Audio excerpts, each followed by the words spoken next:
Hey, what's up everyone? Just working on the stream here and getting ready to do some maple slabs. Let's see, center on screen. There we go. All right. So what we're going to be doing today, you got these two maple slabs. Sold to a customer that is going to be using them to finish a mudroom. So basically, this is going to be like kind of like a bench top. So what we're going to do today, before we flatten, we're going to put just a straight edge. We're going to cut off these grosser ends. Try to prevent any more cracking, because we do have some in here from this is where the tree was felled.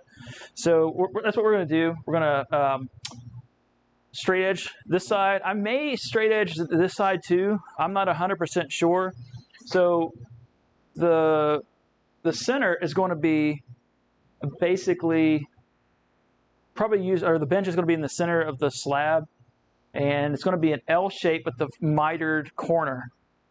So I'm guessing it's going to miter this end, that end, and then run at the bench. And then he said one side actually may be used like as a waterfall, just to continue the grain down the side of it, which would be pretty cool, considering this is the crotch feathering section, which is going to look awesome.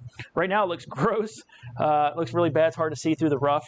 But once we get this cleaned up, this is going to be phenomenal. This really could be the size of a really nice table, especially if you're going to do like a river table with epoxy or glass in the center of it. But yeah, this is earmarked to be a bench. So we're going to get started with that. Once we get this done, we'll work on getting everything like shimmed up, lined up. But we got just a little bit of processing here to do. So I think that's what we're going to do.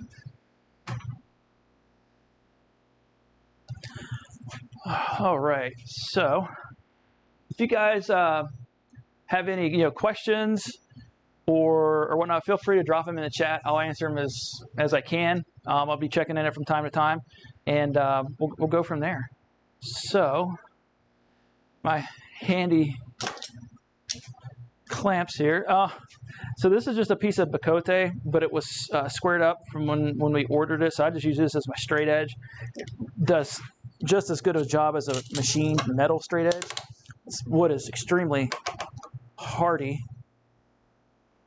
It's very, very dense, so it does a great job keeping this.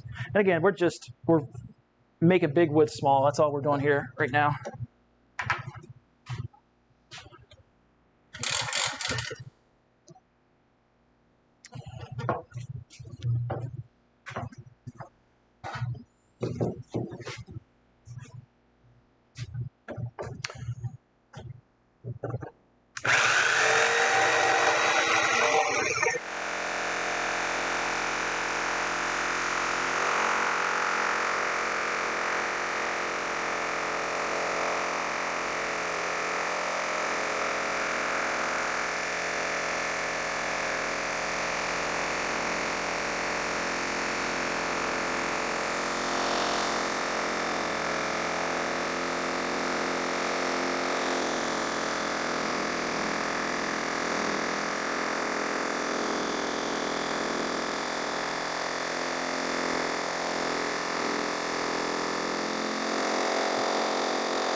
I do it this way because it's a lot safer. I'm trying to throw something this size on like a table saw. So if you can take the machine to the wood instead of the wood to the machine, it's a lot easier, a lot safer. It doesn't have to be perfect. Again, we're just making big wood small. So we're going to continue on. We'll do this next piece here.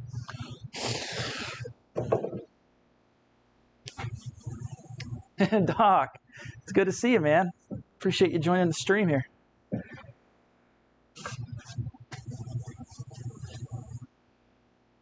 What kind of resin do I use? Right now I use Total Boat.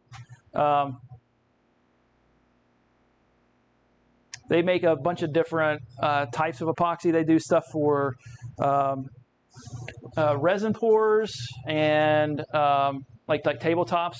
But I think they originally started out as like marine functionality for like boats and whatnot. So if you're going to seal the hull of a boat, you're using their epoxy, and people found it, started doing tabletops. So they kind of like messed with the that's what I'm looking for. But anyway, they changed the viscosity so it'll be a little bit thinner, so that you can actually get in to the deeper into the cracks, into the tables and stuff like that. Where some of their boat epoxy may have been a little too thick for that. I believe so, anyway. Don't ever get work gloves caught in power tools ablaze. Oh, yes. Yeah. I've read, seen. I know you know from personal experience about that, especially like anything with like rotating blades, like your table saw joiners and stuff like that. It grabs it and pulls you towards the blade. That's some scary stuff. Scary stuff for sure. All right, this is going to go. We're going to get a little bit higher on this one.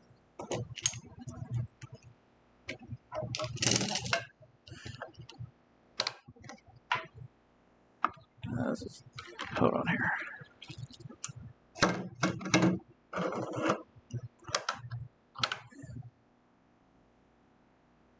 Sometimes there's a big gap between like your straight edge and the slab, especially when it's live edge form, and the guide on the saw can go underneath it like this one if I'm not too careful.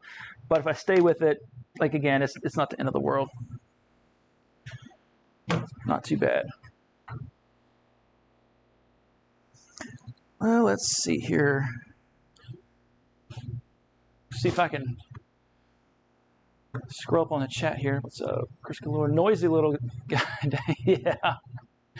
Yeah, man. It's pretty noisy. But welcome to Galore. Welcome back to the stream. Just kind of what we're doing is we're processing this guy, these two guys down just a little bit. The shorter that we make the piece, the smaller we make it, the thicker we can keep it. And you can see this thing's rocking a good bit.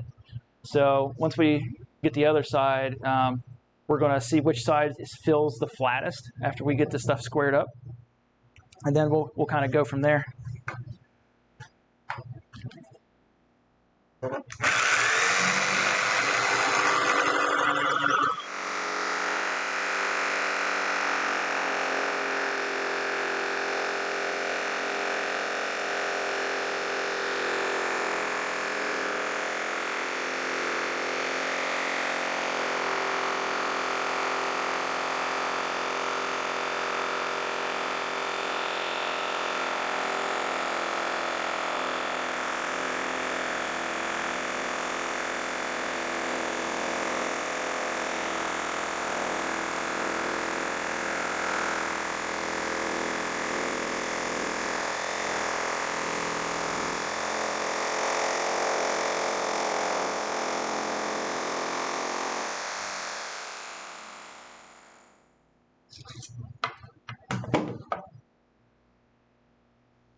All right, where did...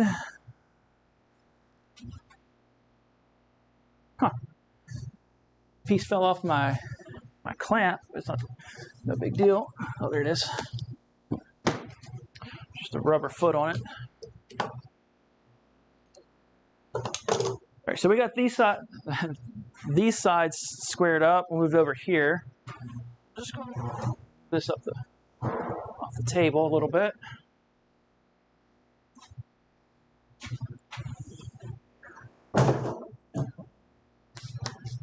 Yeah, so you can see, I mean, there was a lot of movement on this end, and then up there where it flares up, where there's a branch that came out.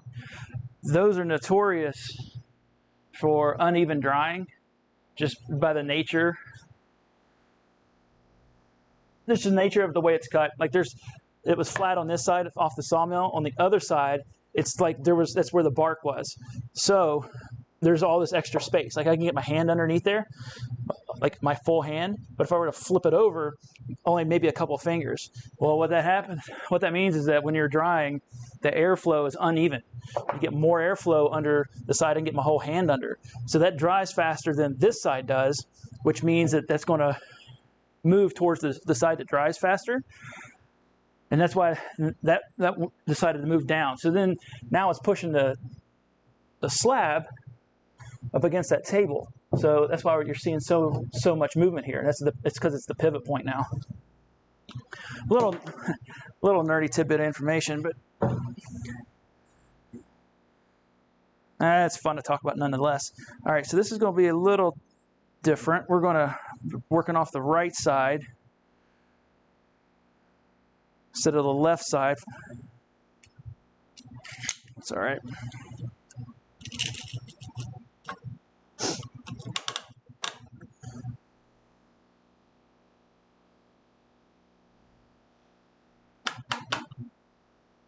These ratcheting clamps are awesome.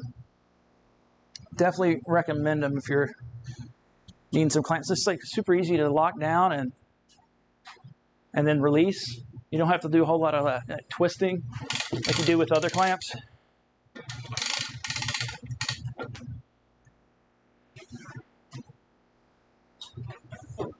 All right, let's get set up here. Make sure I got enough slack in my extension.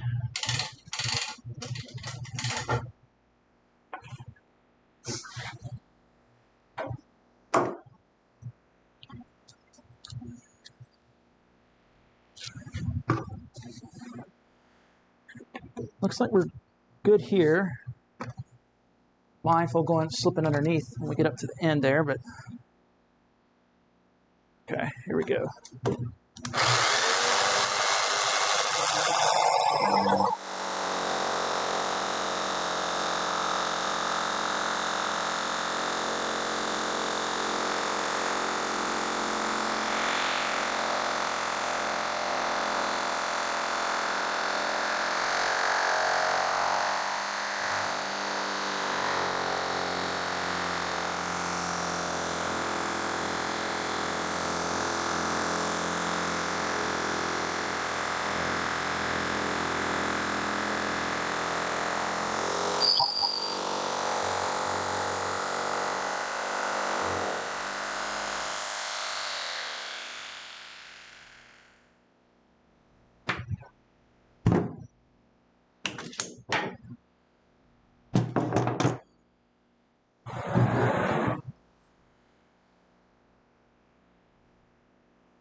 So we do the same thing to this side. The other one. Let's see if this is going to work. I should have plenty of room here.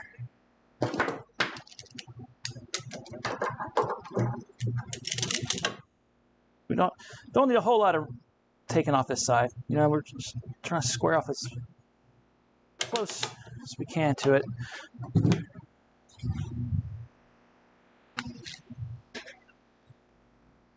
There we go. All right.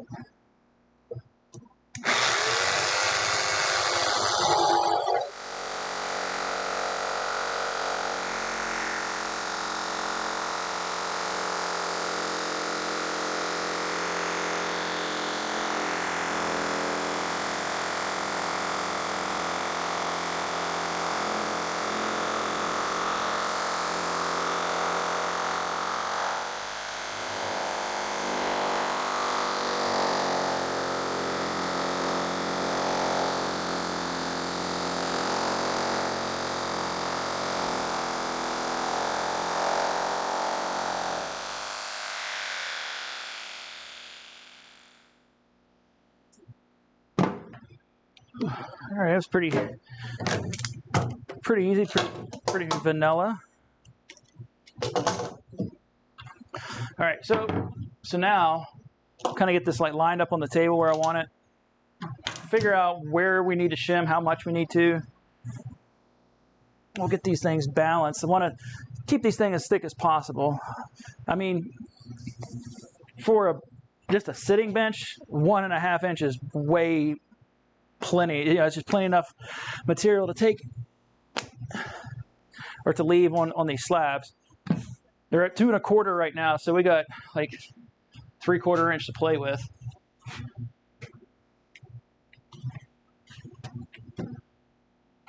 Shouldn't have any issues there.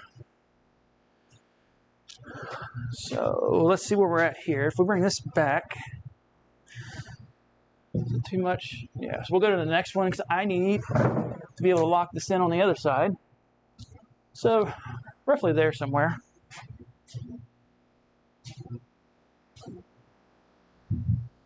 Yeah, that worked.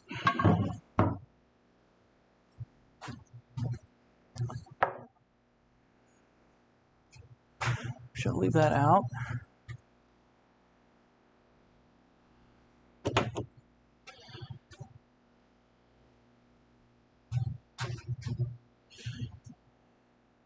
So make sure I get caught up with the chat here.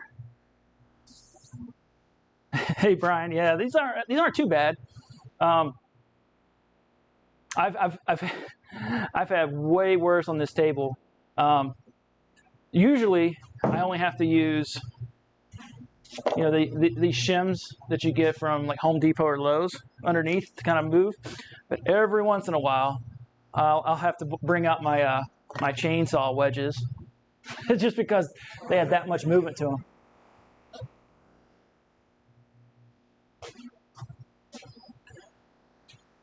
All right, so the front here,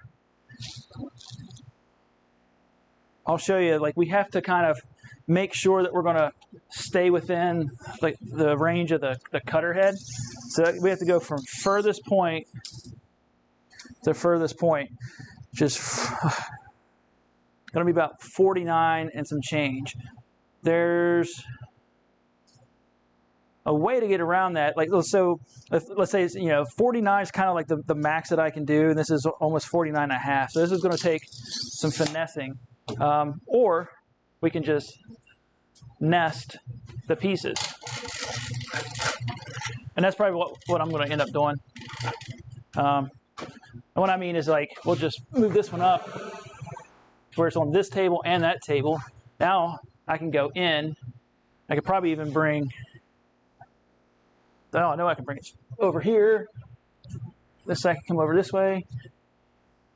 So I still have enough meat on the table to when I put my clamps down and lock it in, it's not going to go anywhere. Let's see if we can get this thing.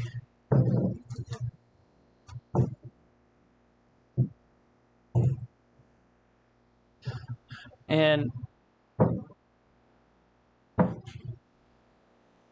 so let's take a look. When it's close, I'll measure it. But if something looks like it, you know, it's just a random spot to dry too high, then I'll leave it as is. Kind of like this one on the corner. So if I measure it, we're at 2 1/4 right at, and we're at just under 2 3/4. You know, the gap. So 1/2 inch, 2 1/4. You're still going to be at 2 3 or 1 3/4 inches. If I take this 100%, flip it, take the other side 100%, unless something goofy happens down here. But this looks like it's solidly on the table. So I think I'm just going to shim as is. We'll lock this down and then run it. Same with that one. We'll have to wait until this thing flips, because the low spot where this thing was pivoting before I shifted it is now actually under the plane of the tabletop. So we'll see where we're at. And it's not really going to matter, right? Because like one side is going to be top, one side is going to be the bottom. So as long as you have a flat surface on the bottom, it shouldn't matter, because you're never going to see it. Just as long as you have a solid base. So now what I'll do is just double check in, yeah, because, oh wow. you can't see it from the tabletop, but like, or from the camera angle, but like this spot of this slab is the only thing touching the table from this side. So we'll get it shimmed up. You probably will need to raise that corner up, even though it looked pretty good the way it was.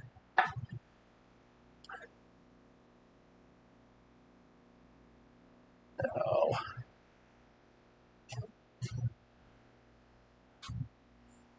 All right, where did I lay it? All right, so this corner is 2 1/4. The problem is the opposite corner where it's moving, it's thinner. Yeah, it's 1 7/8 inches. So if I just run it at 100% and flatten it, we're going to be lucky to have like 1.5 inches. So what I'll do is I'll lower this because we have more material to take off on this side and down there. So if we do 2 1/4, see where we're at. It's kind of the fun part of, you know, figuring this out, of doing all this, not just like running it. If we went all the way up, so yeah, so even 2 3/8, it's a little bit heavier. So we definitely can raise that side up. We'll see if I lift full thickness of this. 2 5/8.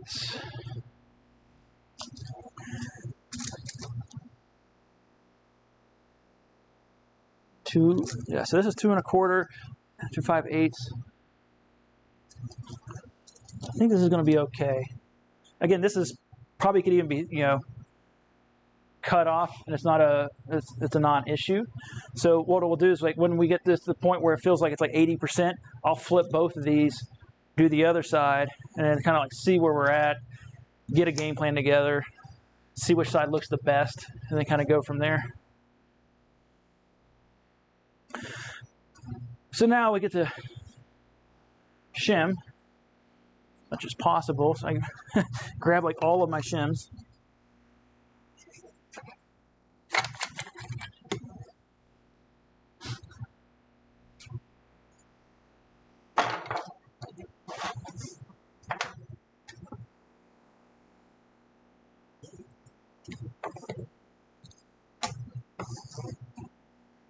And I'm going to try and you know, shim as much as possible. So it's basically like I got to treat these almost like 2 separate slabs because there's this, you know, 3-foot crack down the center.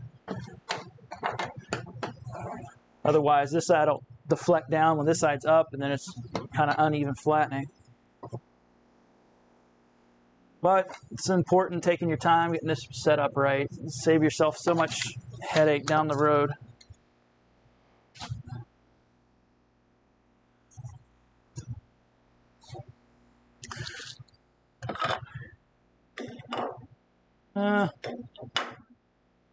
Do it that way.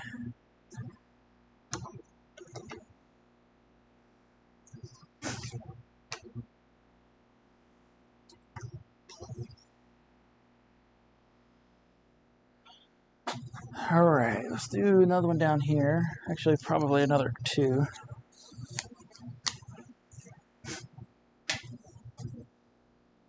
All right, that looks good. Oh gosh, we need another wedge.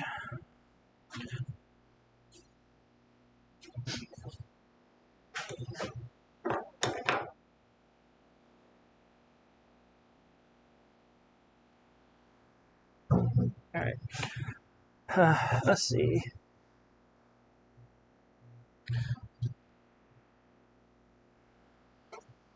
Go a little bit further. The reason I like to do that is I want to put a screw in behind this wedge to keep it from vibrating backwards. So I had to move it just a little bit forward.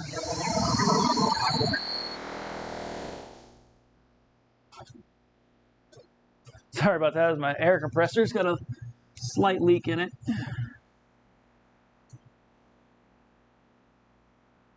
All right, there's that.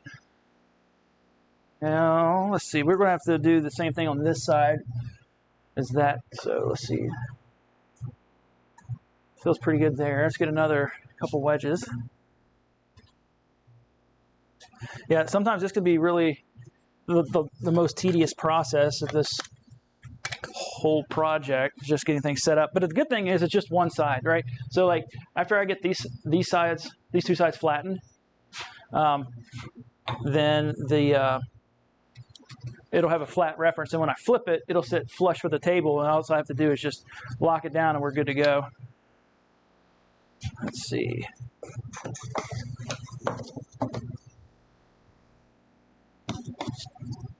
That's just a little bit of a shallower piece back here.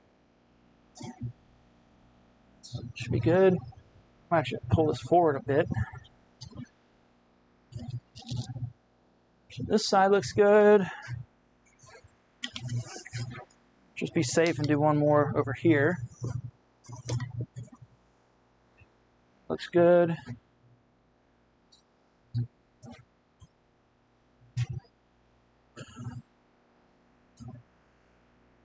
Two, three, it's good. Feel all right, okay. Already see that side, and this side, definitely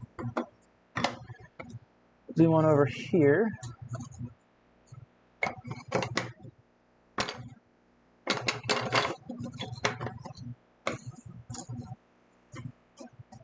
All right. All right, that looks pretty good. We may still get some chatter as we go through, just because it's not fully supported, underneath, and you get that, in the first pass, your first side. If that happens, then we just take a little bit of a shallower pass. But I think we're ready to start locking these down.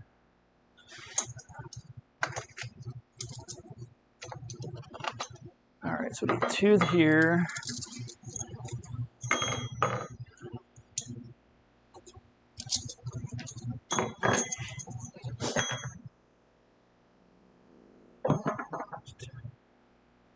Two down there.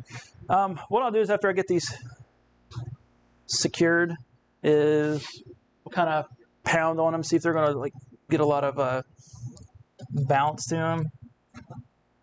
Since they aren't super solid on the table, then we can go on the sides and lock them down if we need to. But I haven't had to do that too much recently. It's been kind of nice. Okay, so we'll get these things in. You can't go too hard on these, because it'll, even though these things weigh a good bit, the angle with the screws and these hold downs will actually move the slab, and it'll screw up all of your shims. It'll shift them just enough. But if you've milled up the slabs thick enough, kind of allow for that movement to be kind of expected, anticipated, and it's kind of it's a non-issue.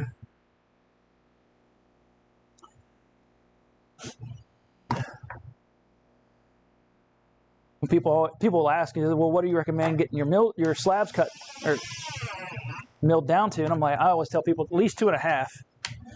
You give yourself enough meat, to kind of get a good grab. This look good. 3. Grab one more. Just set yourself up for success. Things are going to move no matter how perfectly we stack them in the kiln, how if they're ratcheted down, so you slowly dry them. It's just, wood wants to do what wood wants to do. We can just stack the deck in our favor. That just includes, milling them thick enough. A lot of times, sawmillers, these sawyers want to, see that one moved up, just a little too much. What'll happen is they will want to, get as much yield out of that log as possible, and it makes sense, You mill it at 2 inches, plus the blade kerf, you're going to get a lot more at least one, maybe two more slabs, depending on the size of the slab or the size of the log, and you know, a couple $100 more depending on species. Yeah, I get it. Problem is, you're setting up people that expect a 2-inch slab after it's dry. That thing has, you know, 1/4-inch twist or 1/2-inch twist or whatever. Depending on how it was milled, that plays a big part of it too. Then, you know, they're unhappy because they're expecting a 2-inch slab as a tabletop. You mill it at 2, it moved that much. Now they're lucky to get 1.25 inches. Like, oh well, the people that dry it are to blame, or it's like, well, no. How was the tree grown? Did it grow on the side of a hill? You know, did it grow on the side of a hill? Was the soil proper? Was it real rocky? You know, it got grown in an area that had a lot of wind. All of this stuff comes into play about how the tree grows, where the stresses are in the log.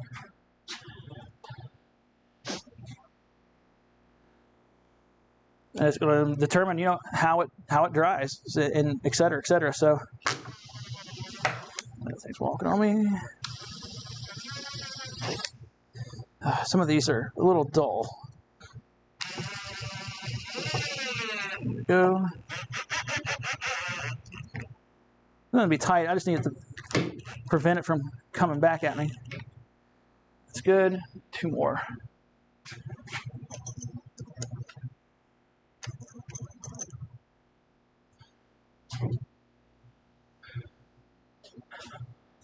But I don't know. It's cool. You get to meet a lot of people in this industry doing what I do.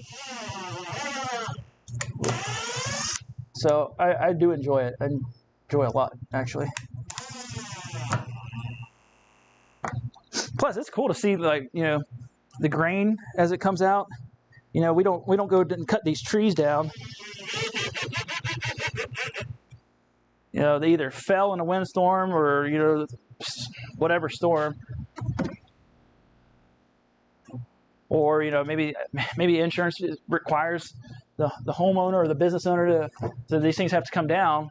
Well, a lot of times these tree services don't want to do anything. They don't want to have anything to do with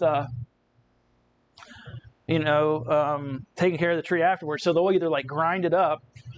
Maybe they turn that into mulch and they turn around and sell it, or they don't even want to do that and they'll just take the whole log down to the landfill, just drop it off. You know, it's pretty sad. So, but you'll get a couple of these tree services now that are like, all right, we got these nice logs. We know that we can turn it around and make a bit of money off of it. And that's what you'll see, you know, come through. But, so what I'm going to do now, let's try to stop yapping so much. So what I'm doing is I'm just sighting to see where the high points are, because it's not always on like the edge or the corner, and typically it is, but sometimes it could be like right in the middle. And but if you can sight it down, it kind of gives you a good spot to figure out where to start. Like I said, this side will be probably 80%. We'll see before we flatten it, or I mean before we flip it.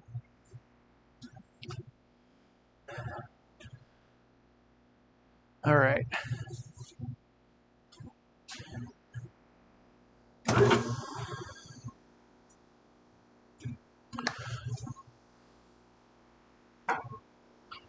So, ear pro, eye pro.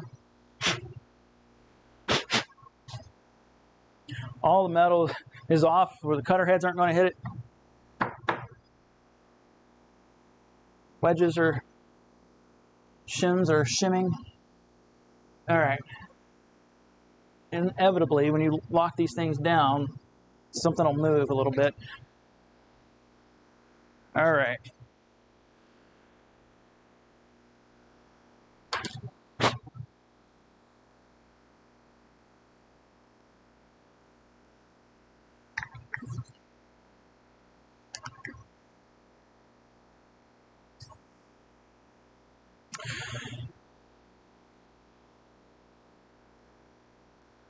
one last check. All right, should be good. Let's go ahead and get her cranked up.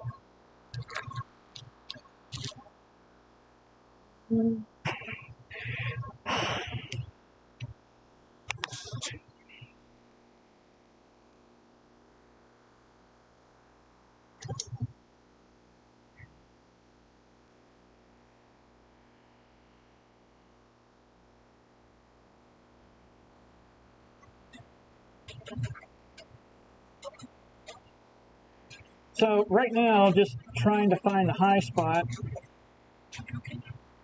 the highest spot, and then I'll adjust the cutter head down to close to it. I'm thinking it's probably right here.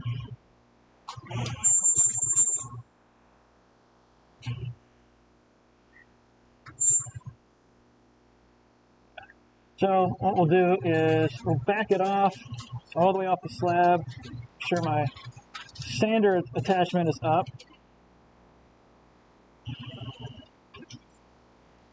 And then I'm going to do, so I didn't get it right on because I don't want it to like roll over the high spots. So we'll take it down just a little bit more. Turn our dust collection on, run it, and then we'll kind of see where it's at. I'll skim everywhere just to make sure, because you don't want to like run this side and take it over and all of a sudden you're taking it off like a ½ inch. That sucks.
Oh. All right, we still have a couple more passes we need to make on this side, but my dust collection's filling up. All those chips and whatnot. But it's looking really good. There's so much more figure in this than I originally thought. But there's a lot of curl, especially closer up to the crotch section of the slab. Crotch, just if you're new, just means that it's where the tree branches off. Literally, you know, trunk grows up and you get the limbs that branch out. They call that the crotch of the tree. You get a lot of really cool figure to that. Yeah, Dan, if you're still watching, man, this is phenomenal. Like, this looks so good. So Dan is the guy that cut these. He did a really, really good job with this. Yeah, this figure in this slab is looking amazing. When I get done, I'll take pictures and I'll post it on Facebook and Instagram. But this looks great.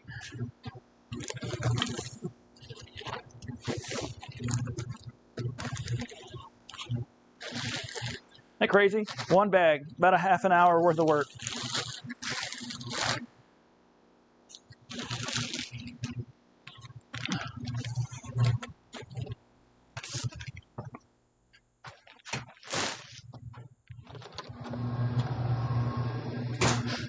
Make sure I'm all caught up on the chat here. Yep. Dad says, sorry I'm late. I walked up to the spring to get water. What a nice day. It is a great day.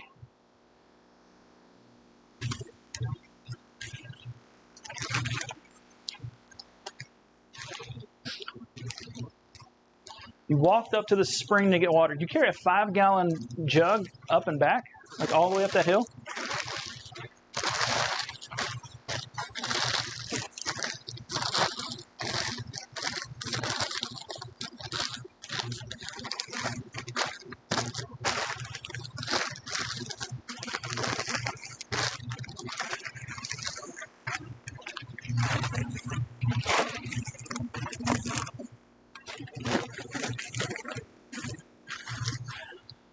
So I figure two more passes should be plenty for this side.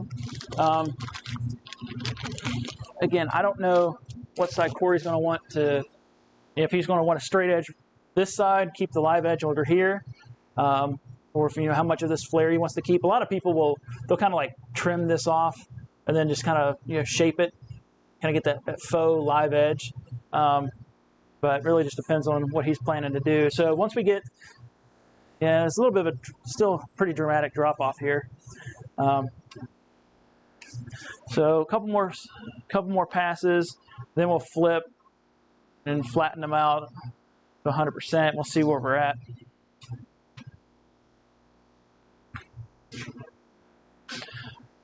But yeah, these things are looking awesome. Yeah, 2-3 more passes. So yeah, I'm not going to take us all the way down to here. That's kind of silly. Like I said, I just wanted a flat enough surface so where when we flip it, we have a good reference and we don't have a whole lot of deflection when this machine rolls over it. All right, back to it.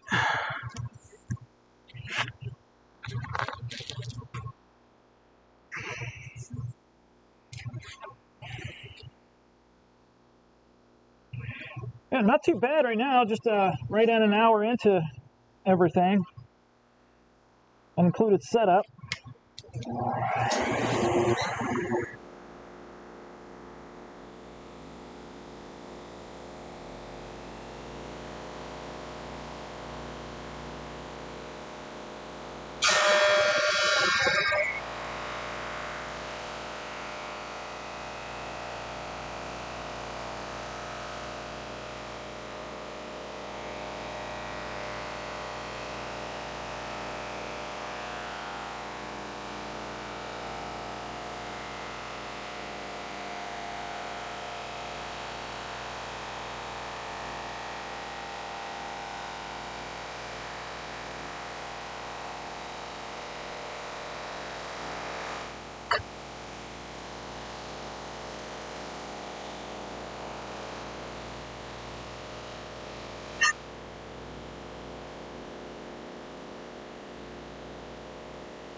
right, so we stopped on this side. I got a little bit more like here to go, and then over on that side of that slab. This is plenty enough for us to flip. Go ahead and take do the other side. I'm doing it this way just so if the other side looks better, we can flatten that, and we can always come back and do this side. But if the other side does look better, and this is going to be the underside, then it's no big deal because you'll never see that side. Especially if you end up doing a like a straight edge cut over there, it'll be fine. I just don't want these things to end up too thin. But we're not going to sand this side just yet. We can always flip it over and do that. But let's go ahead and get this thing ready to be flipped. So we're going to pull out all the screws and the wedges, what we can anyway.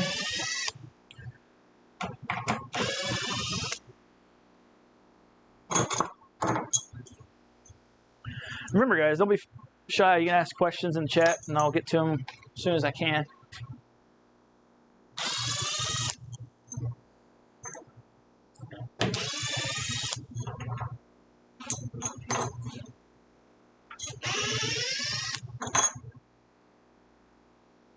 Man, the finish that this leaves just with the planer head, it's got 81 helical, or it's a helix head with 81 indexable cutter heads on it. It's pretty amazing. Like you could go straight, for sure you can go straight to sanding after this.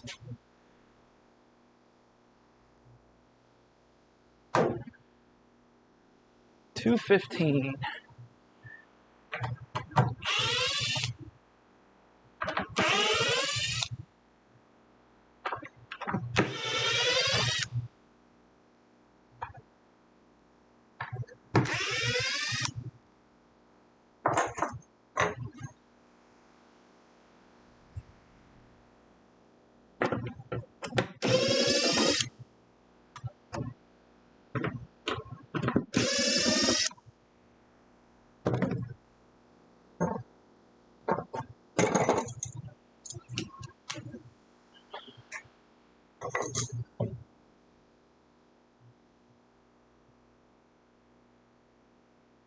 Fresh chat.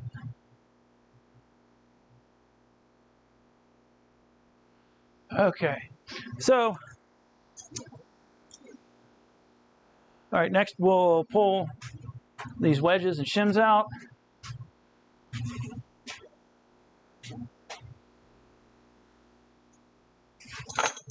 Start making our way around.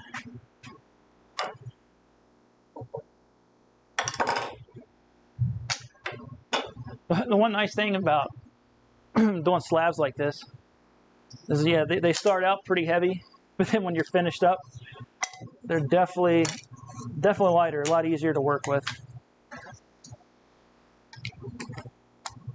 I've got a bunch of poplar slabs that I've got to get shimmed down, like 80% is what I think I'm going to do.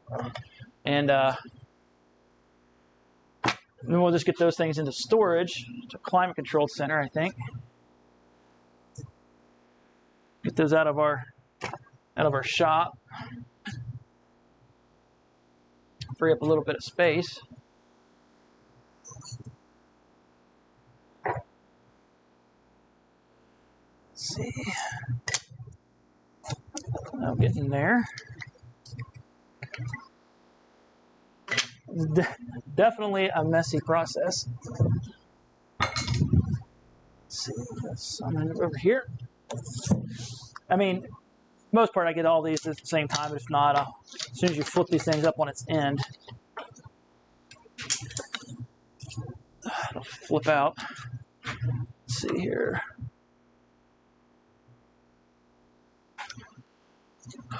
Have you had to replace the cutter bits lately? I just rotated them a couple days ago, but a full replacement, or 4 months ago, 6 months ago, something like that. You get a lot of life out of them. Each cutter head can be rotated, 3 times after install, right? But you get 4 uses out of each, and yeah, you get a lot of life out of those. It's been really nice. I couldn't imagine if you were having to do that, because it takes me at least an hour and a half to 2 hours just to get those just to get them all rotated. The easiest way I found to do that is you take the whole thing out, not just loosen it up, rotate it, put it back in, because you're inevitably going to get like really fine sawdust in behind there, and that's going to throw off the plane of your cutter just enough where it'll make a little line, in the surface, which is not a big deal if you're going to sand, but it's kind of annoying. You run it, you think everything's good, and all of a sudden you see like mill marks where normally you wouldn't.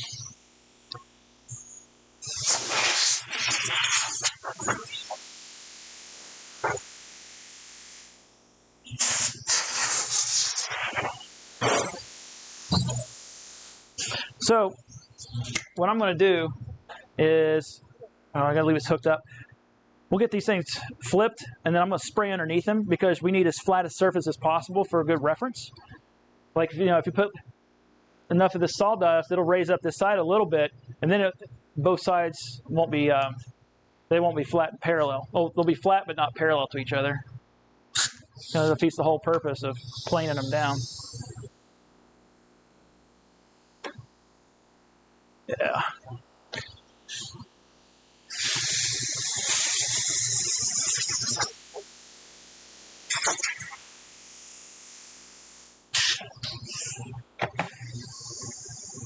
All right. I think we can just leave them where they're at. I think these are narrow enough. Sometimes what I'll do is when I flip them, I'll have to swap sides as well. But I think we're going to be okay with this.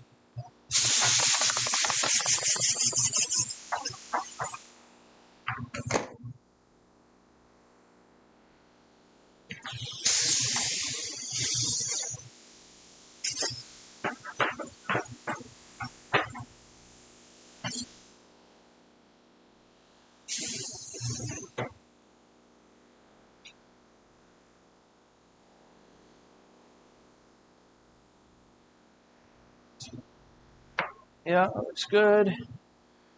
Bring this up skosh.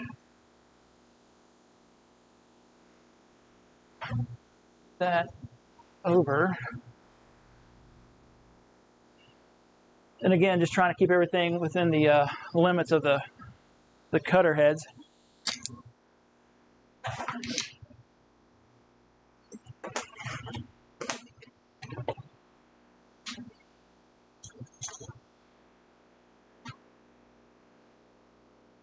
Down a little bit.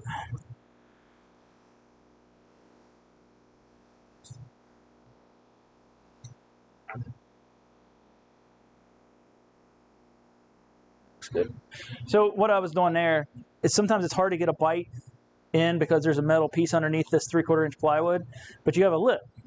So what I like to do, just get the back slot. This is where I put my screw, because the only thing you're doing here is just holding it in place. We'll use the other side to kind of wedge it. So it's kind of what I'm looking for right now. The other one, it's kind of whatever, as long as it's within side to side of the cutting plane. Yeah. Scroll down. I mean, normally I'd say let's trade jobs. Your creations are a whole different.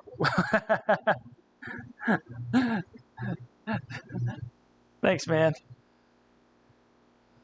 Let's see.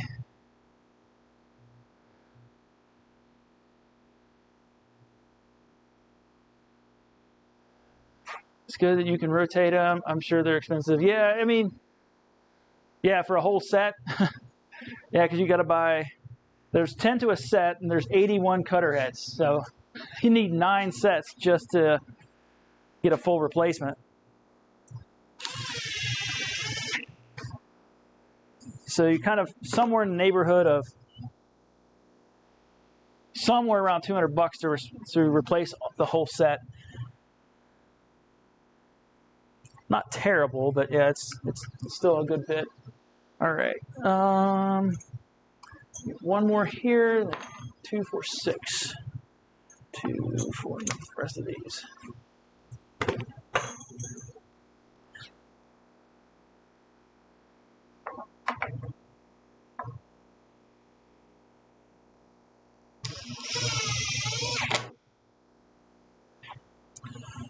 These 2. 3 more screws.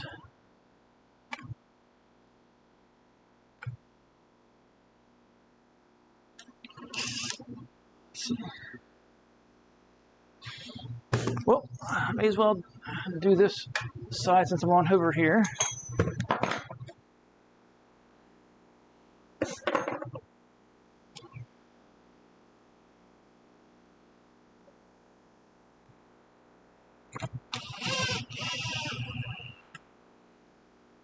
Yeah, Damien, these are actually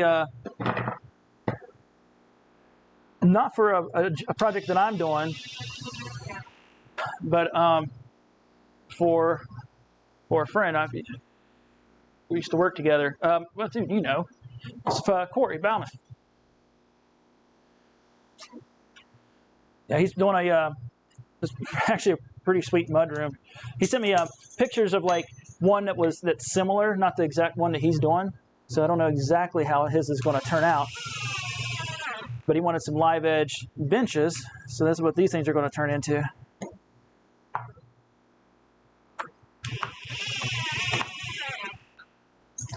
All right.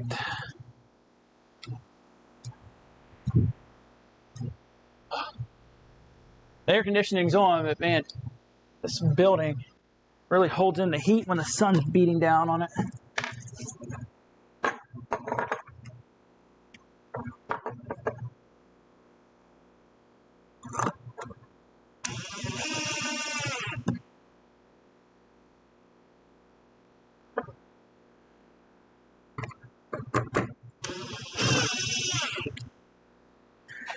Okay. Oh man, that's a nice stud.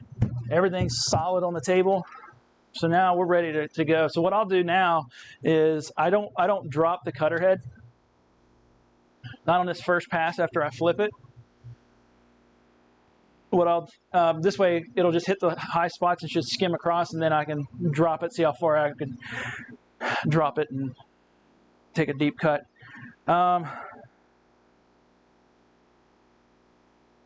All right, cool. Let's see here. Checking all kinds of messages. Oh, we got to replace the bag too. To get one from outside.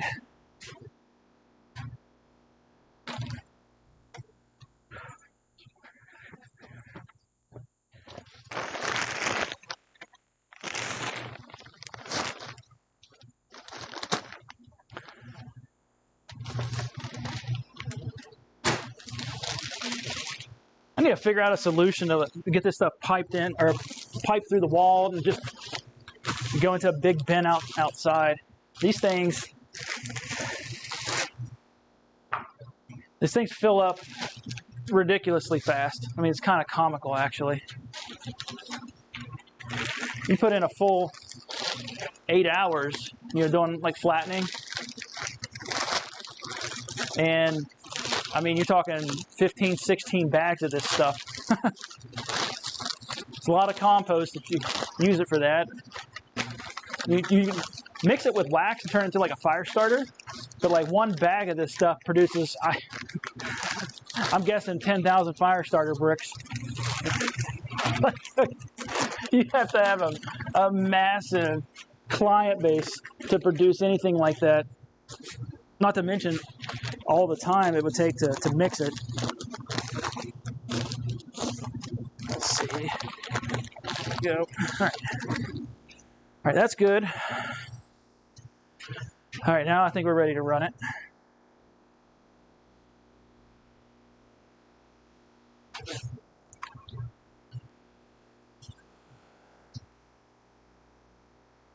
All right.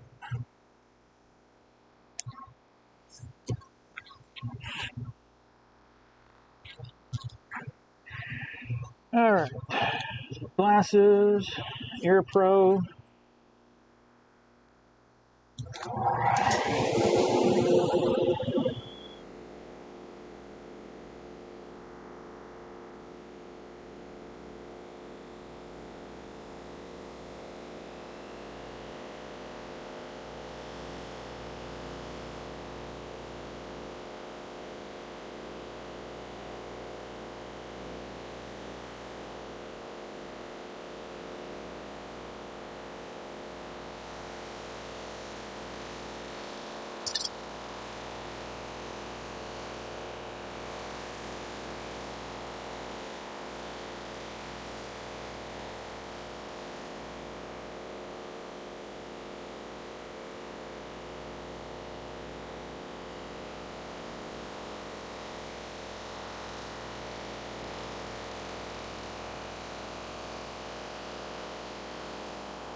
Dust collection's filling up. We're getting there though. So I'm guessing maybe 2 more passes to kind of get down where we're at or where we need to be. And we're sitting right at about 1 3/4 inches.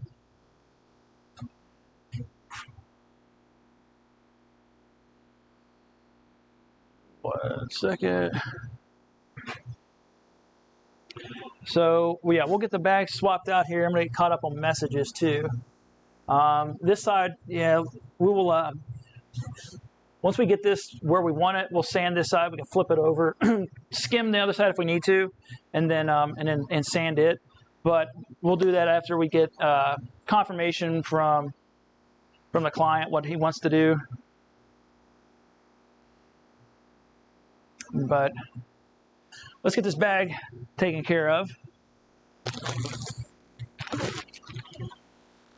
Gosh, so much dust.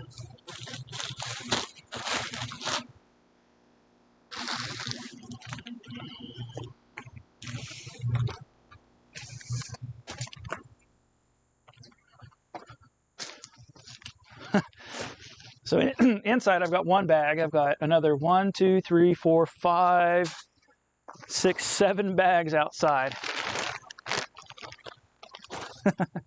All sawdust.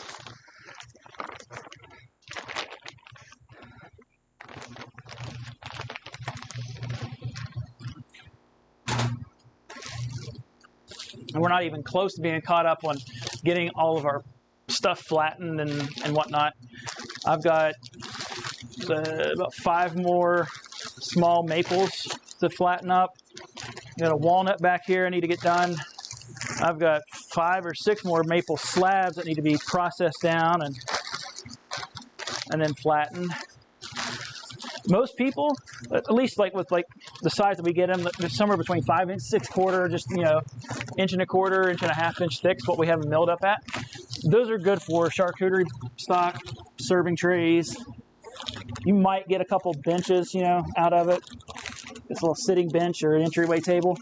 It's really good for that, but rarely, does somebody want like a full length, 8-foot slab at 6/4. Usually those stuff is that starts at like 2/4 or 2/4 at 8/4 or 2 inches, which is what these were, or 2 1/4, up to like 2.5 inches. But okay, so let's get caught up with my this chat stuff here. $200 still a chunk of, yeah, it is. It's probably a little bit north of that with shipping.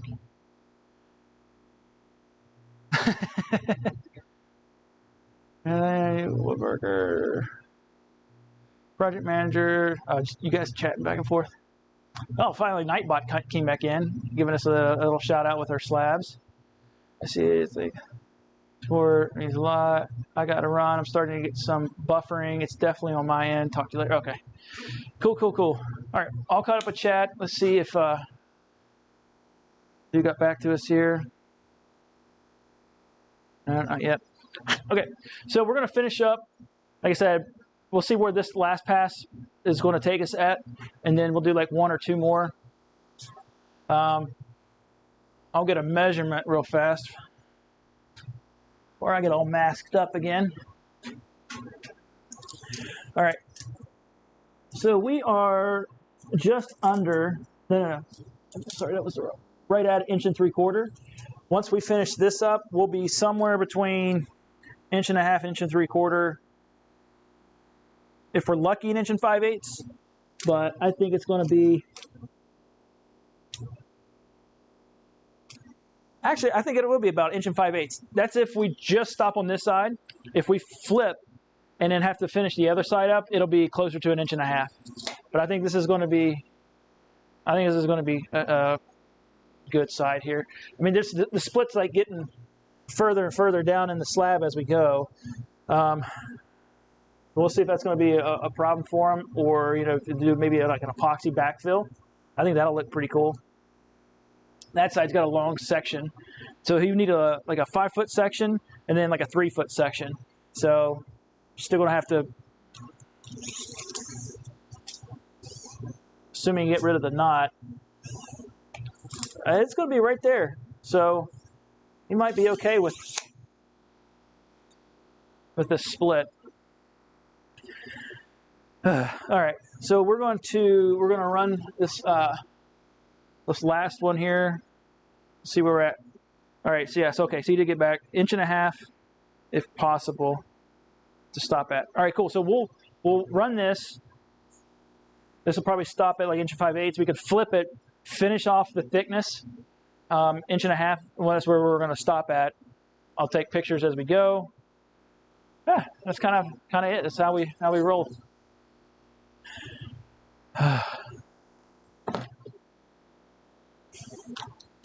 I tell you, I don't. Even though I'm not like over with a router sled, like leaned over and running this.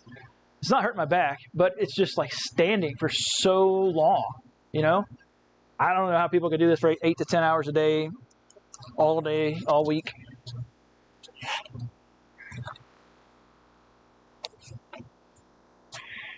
All right.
We're almost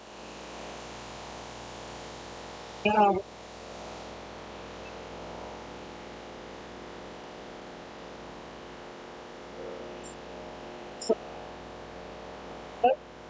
Finish taking off some thickness, but right at 5/8, maybe just shy of it. 1.5 inches is our target.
All right, so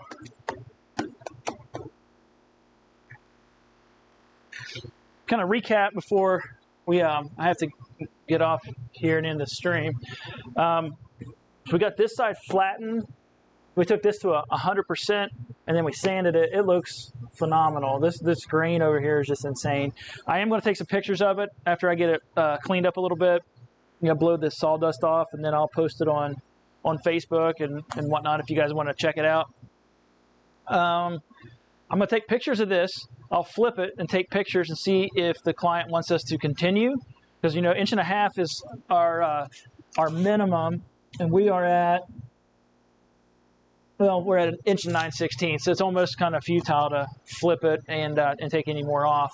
So this may be actually kind of like where we stop. I mean, the grain on both sides of these, or this side of both slabs, is just phenomenal. It looks so good. But anyway, I appreciate everybody that came out, said hi, kind of supported us. It means a lot you guys are hanging out here. Let me just refresh, see if there's any other chats to get you caught up on. But yeah, I mean, it's a tedious process. It definitely can be very, very tedious. Oh, this doesn't help when oh man, the bag is got a big old hole in the back here. Oh my goodness, it's blowing sawdust everywhere. But anyway, that's gonna be it for us. I'll see you guys on the next one.